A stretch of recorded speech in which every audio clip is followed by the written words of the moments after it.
A man covered in blood enters a store, desperate to dispose of a toy monkey, insisting it's not just a toy but something more sinister. The store worker examines it, noting that the monkey is broken and its stick appears to be stuck. The man anxiously warns him not to lower the stick, but it briefly moves before stopping suddenly. In a horrifying twist, an arrow is triggered, piercing the worker's stomach and killing him. The man then grabs a flamethrower and burns the monkey.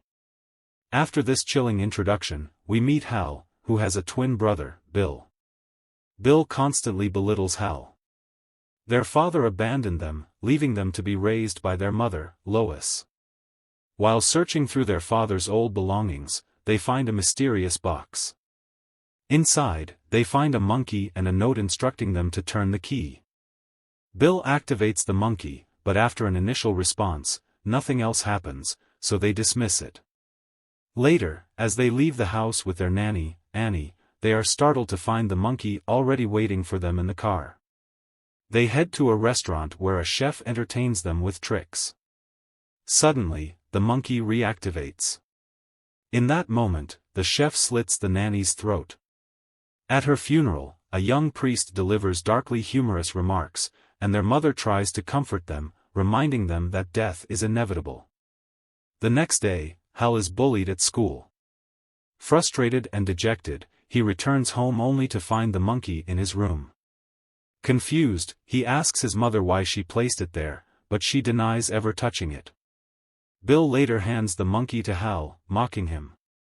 Overcome with anger, Hal turns to the monkey and whispers a dark wish: he wants his brother dead. He twists the key. At that very moment, Bill returns home. The monkey plays its haunting tune. Their mother suddenly collapses and dies. Realizing the monkey's terrifying nature, Hal understands that it doesn't follow commands, it simply kills. After the funeral, Hal attempts to destroy the monkey by cutting off its hand, which inexplicably bleeds a black liquid. He chops it into pieces and throws it in a bag. With their mother gone, the boys are sent to live with their aunt and uncle. However, on their first night in the new house, when Hal turns around, he sees the monkey, even though they never brought it. Hal is convinced the monkey is cursed. Bill, however, wants to test its power again, wondering if their mother had activated it before her death. When their uncle dies mysteriously while camping, Bill finally accepts the truth. Since they can't destroy the monkey, they decide to get rid of it. The story jumps 25 years into the future. Their aunt wakes up one night to a disturbing noise coming from the basement. As she returns upstairs, the stairs collapse, causing her to fall face first onto a fishing hooks. She cleans her wound with alcohol but soon notices a strange smell near the stove.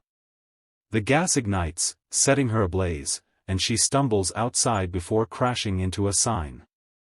Meanwhile, Hal, now an adult, has cut off contact with Bill and the rest of his family. At work, he tells his co-worker, Dwayne, that he needs to leave early to pick up his son, Petey, whom he only sees once a year.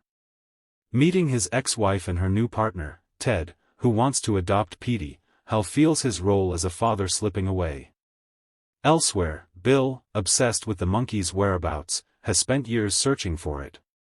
One day, Ricky, a man Bill hired, finally finds the monkey at their late aunt's house. Hal, meanwhile, is spending time with Petey, who asks if he has any siblings. Hal lies and says no. That night, he wakes up to a shocking call from Bill, whom he hasn't spoken to in a decade. Bill informs him that their aunt has died under mysterious circumstances and insists that Hal check her belongings, specifically, to see if the monkey is still there. Hal refuses, prioritizing his time with Petey, but Bill is insistent. Soon after, a freak accident occurs. A woman is electrocuted when an object falls into water, causing an explosion. Wait. Overcome with dread, Hal wakes Petey, and they leave immediately. He refuses to take Petey to their aunt's house, fearing the monkey, but Petey misinterprets this as his father trying to abandon him. Upon arrival, they are greeted by Barbara, who frightens them with tales of recent deaths in the neighborhood.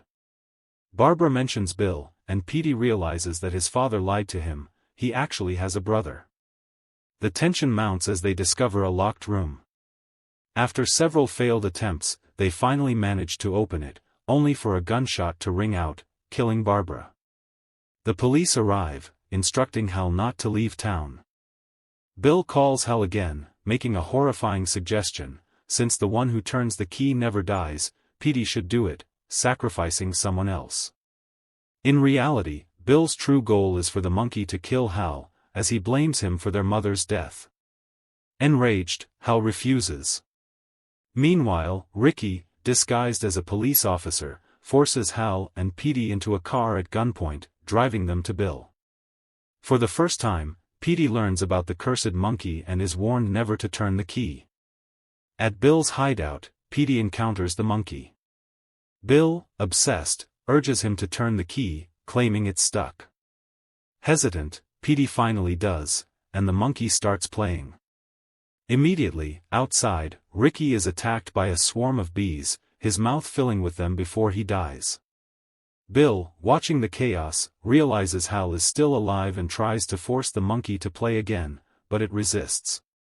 Hal arrives, and suddenly, the monkey begins playing furiously, triggering mass destruction outside, leading to widespread deaths.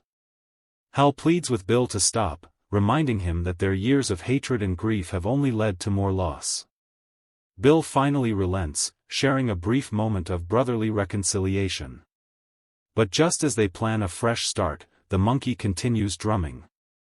A cannon fires, decapitating Bill instantly. As Hal and Petey drive through the devastated town, they realize the monkey had caused all the deaths simultaneously. With the cursed toy still in their possession, they stop at a red light.